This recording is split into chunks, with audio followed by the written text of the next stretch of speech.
What's up guys, Black Scout Survival, and today I'm going to do a video on vehicle EDC flashlights. And you know, the battle box this week, the video from this week got me thinking about, you know, vehicle preparations and stuff, and just something we don't go over enough, you know, because most of the time, you know, that's when situations happen. You're in your vehicle, you may be on a cross-country trip, you may be, you know, bad ice storm, snowstorm, something like that. So, you know, these are things that we're not covering a good bit, and we're going to try to cover a little bit more, you know, give my opinion on it. And, you know, flashlights are crucial to EDC, and most of the time, most of us carry, you know, some type of EDC flashlight. You know, this is my pocket lens light flashlight that I carry. And it's good to have. However, my vehicle, or in your vehicle, you know, you should have a more substantial illumination source, I feel like, you know, not just your EDC flashlight. I really think you need to have two lights, one being a headlamp and the other one being a very high-powered spot beam. And, you know, back in the day, most of us carried one of these. You know, this was like my original light, and this thing is a joke, if you can see that. It has a large battery, but a joke, you know. So, you know, this is like the original that I started carrying back in the day, before all the flashlight technology came out, and most of other folks probably did too.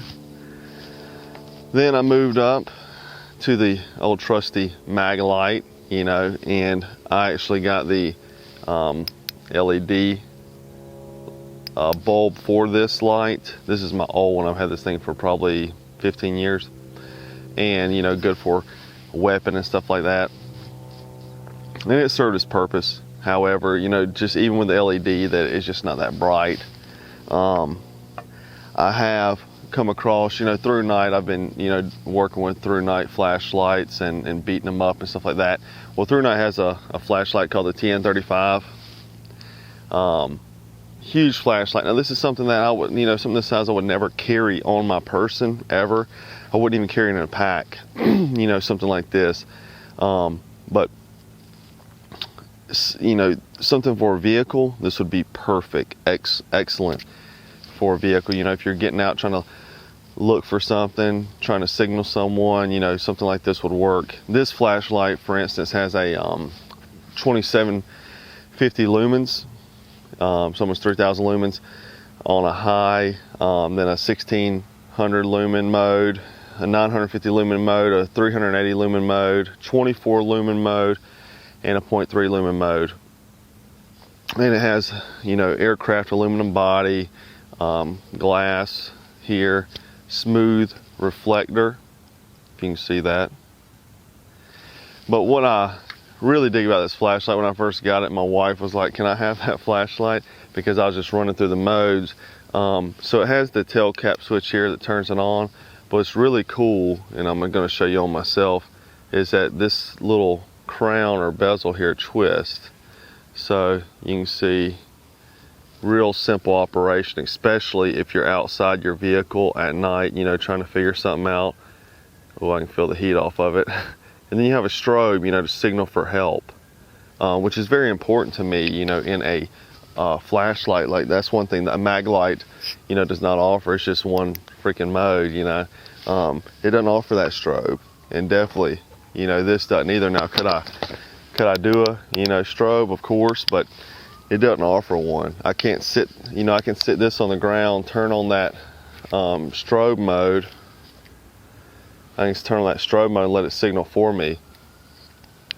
But, you know, this is something I really like, and it's, you know, not even that heavy for what it is. It's also got 18650 batteries. They are rechargeable. So, and it has a long beam, 518 meters. You know, so if you're out there in your spotlight, not spotlighting deer now, don't do that. But you can spotlight, you know, and stuff like that. But yeah, like I said, it has 18650 batteries, which are rechargeable. And that's another thing too, because, you know, these batteries, having to replace these bad boys all the time, you know, and stuff like that, it just sucks whenever you can get an 18650 and it's rechargeable. But like I said, I like the simpleness of the changing of the modes.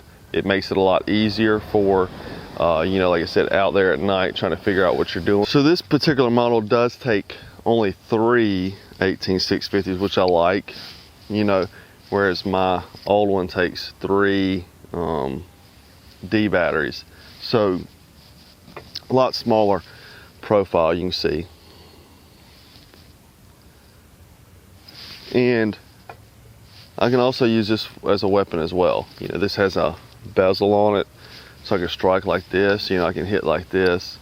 So there's a lot of things you can still do for self-defense with this, or blind someone, you know.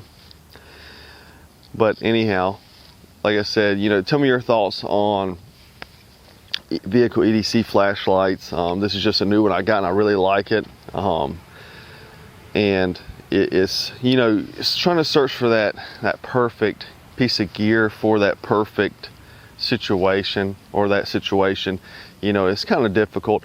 A lot of times it takes years to get to where you're like, man, this is dialed in. I know this is what I want for this situation. And I think I found it with this flashlight, and I wanted to share that with you guys. There are a lot of other options out here. Now, outside of this flashlight, like a handheld spot beam, I also recommend having some type of headlamp with you as well. And in my Jeep, in my survival bag, I have my THM. You know, we'll go look at that real quick. So most of you probably have seen this gear back here. This goes on my tailgate. It's a drop down table that attaches MOLLE packs. But I just wanted to show you, you know, in my survival bag, and I'll do an update to this because I've changed a lot of stuff in here.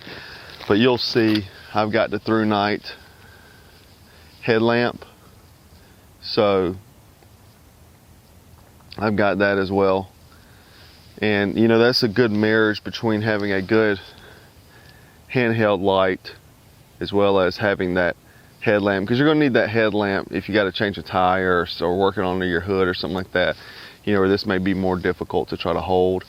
But you could have someone else hold if you have a vehicle. But you know, if you're doing on a solo run, you may want to have some type of headlamp as well.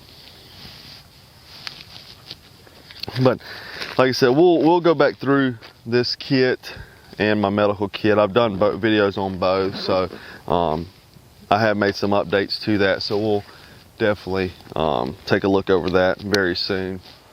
Well guys, I hope you enjoyed this video. Hopefully this helps. And like I said, we'll do more EDC stuff, you know, and going back through the vehicle and vehicle preparations, especially, you know, a lot of people here in the US, winter is among us, and some of you guys, like where I'm at, it's okay right now as far as the winter conditions, but some of you live in very much more harsh environments than I do, and having the right gear is definitely gonna, you know, be crucial to your survivability in this case you do wind up in a situation, or just to make things not so difficult for you, you know.